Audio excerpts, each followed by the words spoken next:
The Legend of Heroes, Trails, a 13-game saga so far, filled with rich lore, political intrigue, and ancient mysteries. Some of its deepest enigmas lies a secretive group that move in the shadow, shaping events across a continent called Ouroboros. Who are they? Truly. What is their purpose? Why were they found? And when? Hello everyone, I'm Panagon Valimar, and welcome back to Chronicles of Zemuria. In today's episode, we're diving deep into the origin, structure, and hidden history of the enigmatic society known as Ouroboros. Months ago, I explored theories about the Grandmaster identity and questioned whether the society is truly evil. But today, I'll guide you through everything we do know about them, from their founding to their major player. Because there is a lot to cover in 13 games, there will be multiple episodes about them, probably one for each plan. Be warned, there will be spoiler ahead. Depending on where you are in the Trail series, certain segments may give away major plot points. If you don't mind spoiler, want a refresher, or just know of Zemurian lore, then let's get started.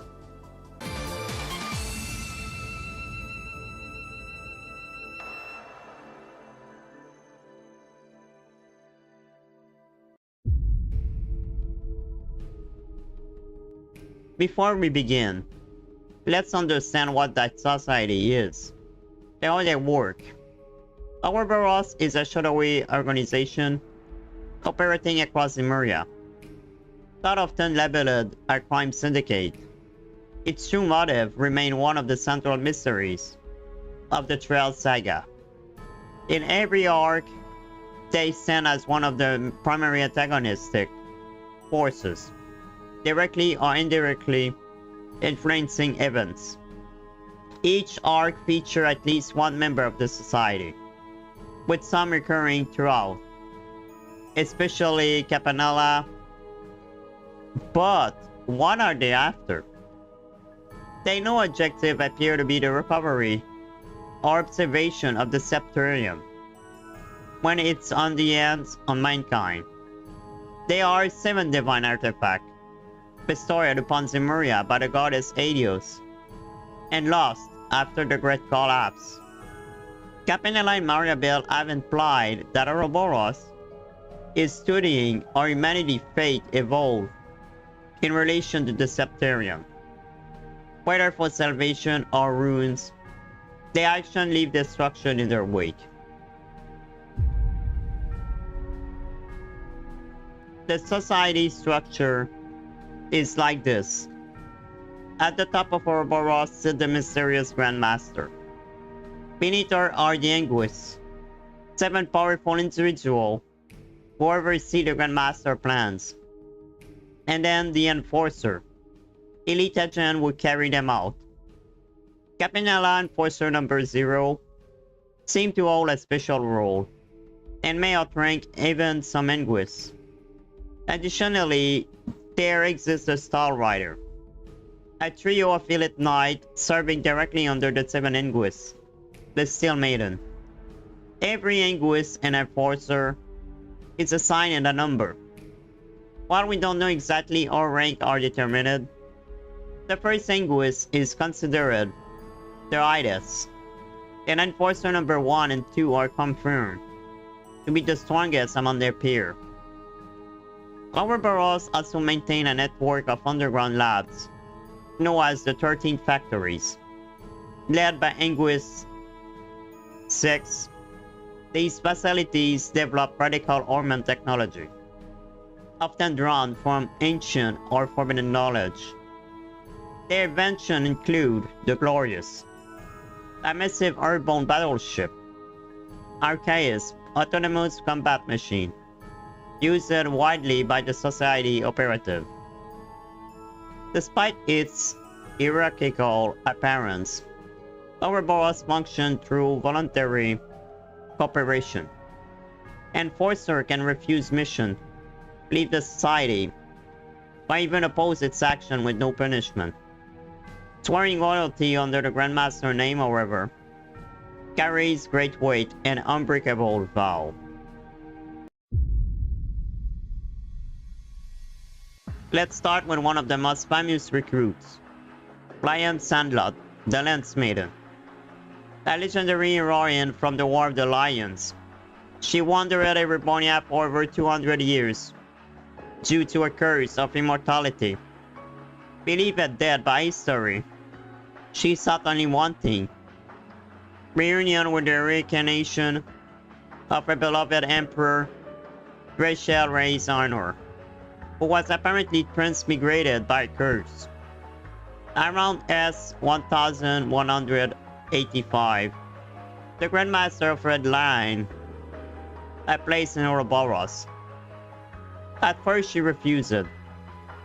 Only when she confirmed that Rachel had been reborn into a peaceful life, untouched by darkness, did she finally accept.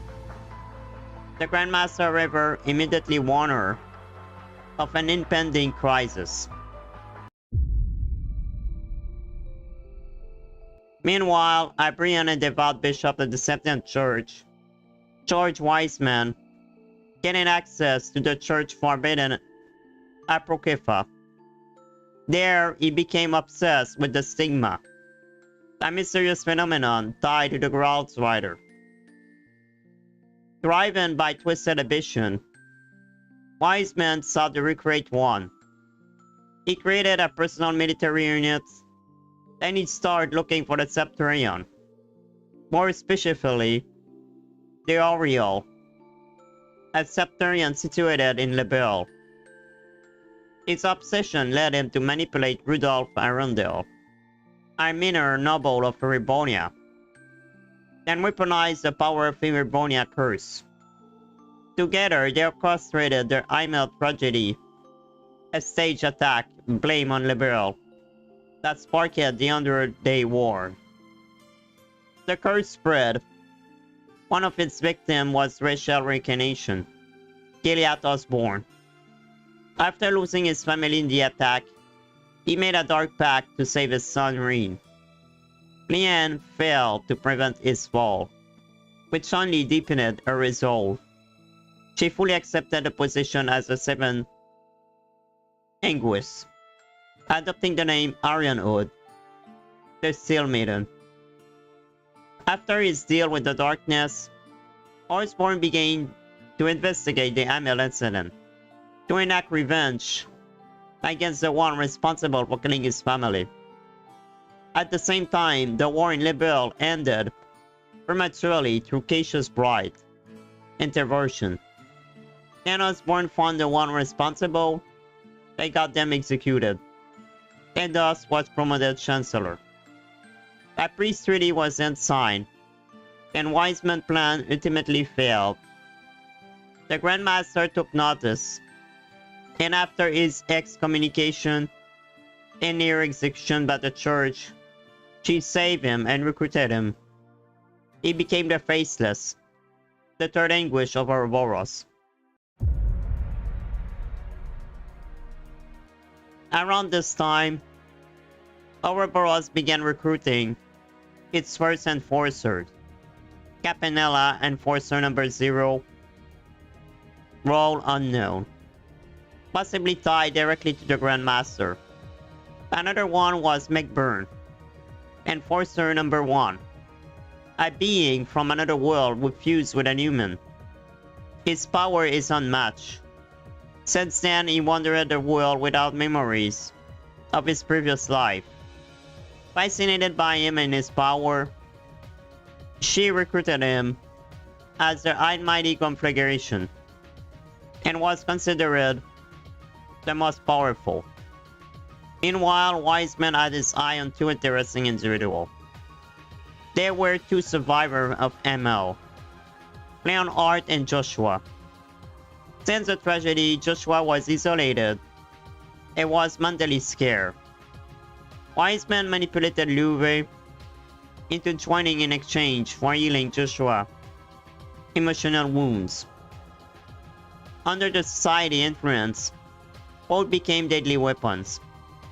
Leonhard became the second enforcer, now called Luve the Blade Lord. As for Joshua, he became enforcer number 13, the Black Fang, and was specialized in covert operation and guerrilla warfare. He assassinated numerous people as requested, some of which even include the death of innocent bystander.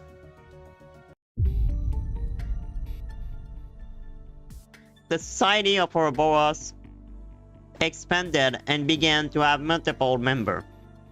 However, Ouroboros saw rival faction as threat, the Grandmaster plan. The Order of the Moonlight Horses, a powerful assassin guild, was one such threat. To eliminate them, the Grandmaster deployed her strongest trio, Megburn, Luve, and Arian Hood. Only 3 survivors remained. Elroy Arwood, who became the 4th Anguis, the Oathbreaker, Sharon Kruger, Enforcer 9, the Severing Chain, and Lucrezia Isil, Enforcer 3, the Golden Butterfly. Soon after, Vita Clotilde, a witch of the Exen clan, was invited to join Ouroboros. She became the second Anguis, known as the Azure Abyss. Meanwhile, Arian Hood formed her own knightly order, the Star Rider. The first was Duvali the Swift, a survivor from a village that got a similar fate as Amel. The second member was Ines, a former bracer who sought her own version of justice. The last Star Rider was Enea, rescued from the cult by Arian Hood and Duvali. She pledged her life in gratitude.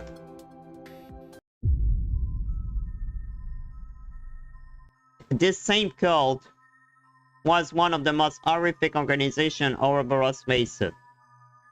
They were called the DG Cult, a fanatical group that denied Helios and experimented on children. But the society, they were an interference for their plan and needed to be eliminated. When a global task force, including police, military, church officials, and the Bracer Guild, moved against the cult, the Grandmaster took advantage and ordered an attack on Paradise Lodge on Nemeth Island. There, Joshua and Leonhard killed everyone and tried to look for some children, but found only a lone survivor, a mutilated girl named Renne. Louis assumed she did that to herself to keep her sanity. The boys rescued and recruited her. Grateful for the rescue, she of course accepted to join them.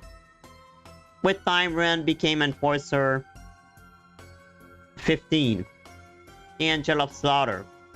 She was also the only one who could sync with the Guardias class war machine, Father Matter. Other members joined soon after, during the same years, such as the 1st, 5th, and 6th Anguis, as well as some Enforcer. Enforcer 6, Luciola, the Bewitched Belle, a former dancer turned as a manipulator after she killed her troop leaders.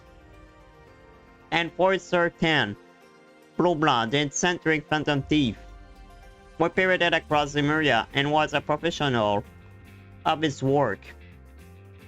When he got arrested, he performed a perfect evasion. Then Enforcer 8, Walter the Direwolf, a martial artist who killed his master during a duel and vanished before joining the society. With the Anguis, Enforcer, and Star Rider now in place, their rival either destroy or absorb and having all the weaponry required, thanks to the 13 factories. Ouroboros was ready to begin the Grandmaster Ultimate Plan, the Orpheus Final Plan, beginning with Phase 1, the Gospel Plan.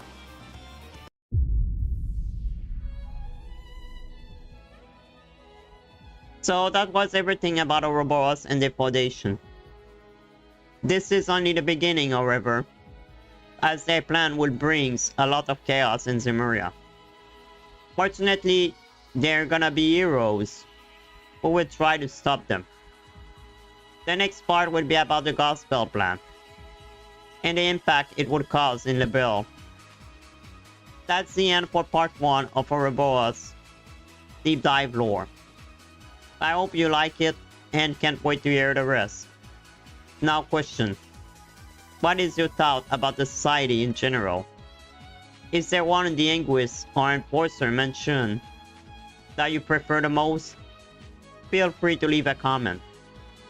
Also, don't forget to subscribe to see more of my content. Short, theory, review, walkthrough, and live stream. I'm live mostly every night at 7 PM EST, if you want to hang out and chat. Thank you for watching, and may Adios be with you. Dragon offline.